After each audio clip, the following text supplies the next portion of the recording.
Hi guys, welcome to the Crossbuckle Homestead. This evening we are going to go ahead and use our grain mill that Jonathan got me for Christmas to grind some flour to make both bread and pizza dough for meals later this week. We normally cook in the kitchen, but because the grain mill has to be secured on a flat surface, we are using our bookshelf, and I'll show you how that goes. So this portion right here has to be secured flush with the back of this and the bottom portion here. Our dining room table has a lip that curves, and so this won't work on that, and the edge of our granite countertop isn't quite long enough to support the full bracket. So right now, Jonathan is grinding some Kamut flour. We're going pretty fine for the bread making.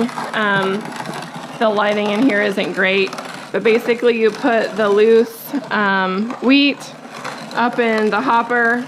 It goes down through, and there is a bit that he spins, and then the fine flour drops out the bottom. We have the hand crank. You can get a motor for this, but we really only do this about once a week or once every 2 weeks, so it isn't as much of an issue. And we will eventually this year be getting a dining room table that will allow us to secure it so that we can do this in the kitchen. On this side, this dial actually allows you to set the coarseness of the grind, and so right now it's set on very fine, but we made polenta the other night, and that was set at pretty coarse. So here is some of the Kamut flour that he ground just a little bit before. This is about a cup of the flour. You can see that the barley is still attached, and it is a very kind of fine grain. It is kind of coating my fingers and all of that good stuff.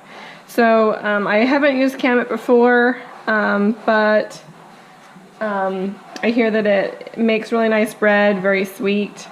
One of the reasons that we are grinding our own grain this year is because we want to be more in control of what we're eating, and so one of the ways we're doing that is to make certain that we are using the freshest ingredients possible. So the wheat berry has kind of a brown shell, and that actually keeps the nutrients and the moisture, and basically it seals all of that up into its own little package. So when it's ground up, that's when it's going to start decomposing, or kind of where the freshness is going to start leaving the product. And so if we, like the bags of flour at the grocery store, you don't really know when those have been ground, and so the air gets into that, can kind of make the flour rancid.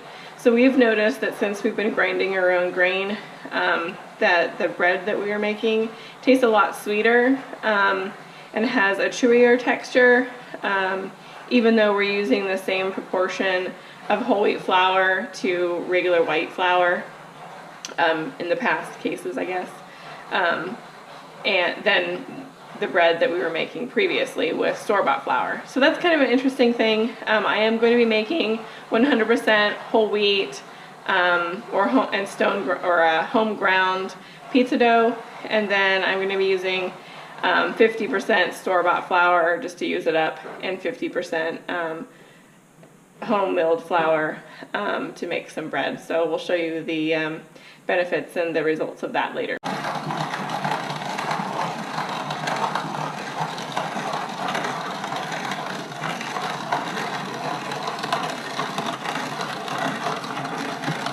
Are you getting a bit of a workout, babe? I'm gonna do like 50 turns on each side, and then left arm, then switch, turn around into the right arm, so stay balanced. Sounds like a good idea. Alright, so I'm going to go ahead and make some bread in my Cuisinart bread maker. This is the one that I use. It does make 2 pound loaves, and it's really easy to set I've had really good results with it. Just there's a pan that fits in it, and I find that the shape of it is more closely related to store loaves than the round loaves. That's kind of strange. And on the inside there is a beater or a kneader that fits on the inside. You can leave the beater in, but there's also a beep sequence that reminds you to take it out. So if you happen to be home when it beeps, you can go ahead and remove it. That way you don't have a little hole in your bread, but we find that we don't really care. So we are following a recipe from the Bread Lovers Bread Machine book by Beth Hensberger. This is actually, and I always amend it every single time. So this recipe calls for a half a cup of water, 2/3 cup of milk, 1/3 cup of honey, a large egg, 1.5 tablespoons of butter cut into pieces. It calls for 2 2/3 cups bread flour and 1 1/3 cup whole wheat flour. That's a total of 4 cups of flour. So I end up just doing 2 cups of bread flour and 2 cups of regular whole wheat. I am going to use a tablespoon of bread enhancer, whole wheat bread enhancer from King Arthur, and 2.5 teaspoons of salt plus 1 tablespoon of Saf yeast. So per the instructions of the Cuisinart bread maker, I'm going to put all of the liquids in first, and then I'm going to add the flours, and I'm going to set this on the whole wheat bread setting.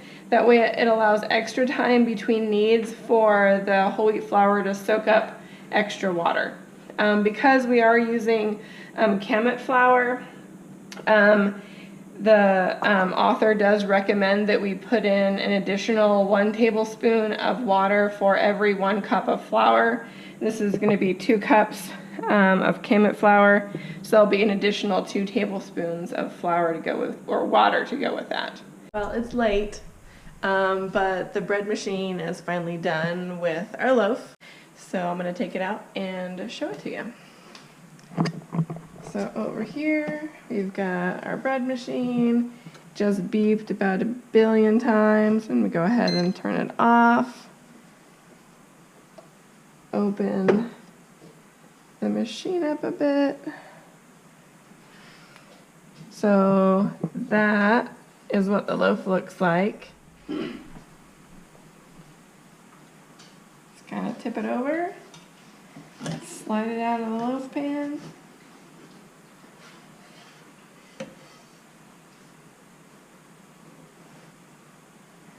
And there you have a gorgeous, ended up being like 3/4 whole wheat loaf. So I'm really excited to try that out tomorrow. Thanks so much for joining us today, and remember to like and subscribe.